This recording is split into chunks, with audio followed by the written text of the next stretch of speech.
വിദ്യാർത്ഥിനികളുടെ ചിത്രം ഫേസ്ബുക്ക് അശ്ലീല ഗ്രൂപ്പുകളിൽ പ്രചരിപ്പിച്ച സംഭവത്തിൽ പ്രതി രോഹിത് അറസ്റ്റിൽ.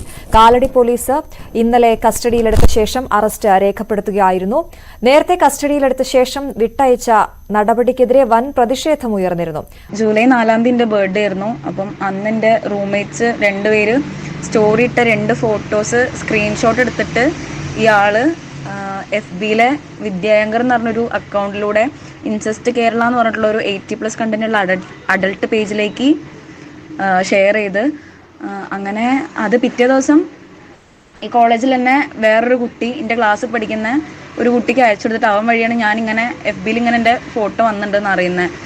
അങ്ങനെ ഞങ്ങൾ കൂടുതലായിട്ട് എൻ്റെ റൂംമേറ്റ്സിൻ്റെ തന്നെ സ്റ്റോറിയാണ് ഫോട്ടോ എടുത്തതെന്ന് മനസ്സിലായപ്പം അത് രണ്ടും വെച്ചിട്ട് കോമൺ ആയിട്ടുള്ള ആൾക്കാരെയൊക്കെ എടുത്ത് നോക്കി കൂടുതലായിട്ട് അത് അന്വേഷിച്ചപ്പോഴാണ് ഈ ആളാണെന്ന് മനസ്സിലായത്. അങ്ങനെ ആണ് ഞങ്ങൾ പോലീസ് സ്റ്റേഷനിൽ പോയിട്ട് പരാതി കൊടുക്കുന്നത്.